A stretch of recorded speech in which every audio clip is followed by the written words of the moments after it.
ದಕ್ಷಿಣ ರಣಕೇಸರಿ, ದಕ್ಷಿಣ ಪಥೇಶ್ವರ, ಕನ್ನಡಿಗರ ಕೇಸರಿ ಇಮ್ಮಡಿ ಪುಲಿಕೇಶಿ. ಇಮ್ಮಡಿ ಪುಲಿಕೇಶಿಯು ಚಾಲುಕ್ಯ ವಂಶದ ಅತ್ಯಂತ ಪ್ರಸಿದ್ಧ ದೊರೆ. ಅವನ ಆಳ್ವಿಕೆಯಲ್ಲಿ ಚಾಲುಕ್ಯ ಸಾಮ್ರಾಜ್ಯವು ದಕ್ಷಿಣ ಭಾರತದಲ್ಲಿ ಪ್ರಬಲ ಶಕ್ತಿಯಾಯಿತು.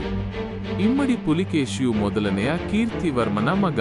ಕೀರ್ತಿವರ್ಮನ ಮರಣದ ನಂತರ ಪುಲಿಕೇಶಿಯು ಚಿಕ್ಕವನಾಗಿದ್ದರಿಂದ ಅವನ ಚಿಕ್ಕಪ್ಪ ಮಂಗಳೇಶನು ರಾಜ್ಯಭಾರ ಮಾಡಿದನು.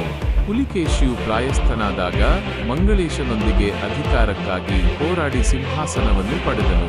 ಪುಲಿಕೇಶಿಯು ಚಾಲುಕ್ಯ ಪರಮೇಶ್ವರ ಎಂಬ ಬಿರುದನ್ನು ಧರಿಸಿದನು.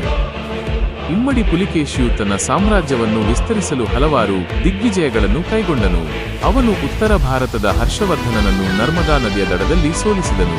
ಪಲ್ಲವರ ರಾಜ 1ನೆಯ ನರಸಿಂಹವರ್ಮನು ಇಮ್ಮಡಿ ಪುಲಿಕೇಶಿಯನ್ನು ಸೋಲಿಸಿದನು.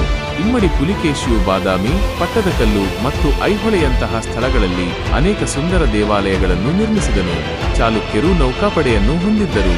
ಹಾಗಾಗಿ ಇಮ್ಮಡಿ ಪುಲಿಕೇಶಿಯನ್ನು ನೌಕಾಪಡೆಯ ಪಿತಾಮಹ ಎಂದು ಸಹ ಕರೆಯುತ್ತಾರೆ.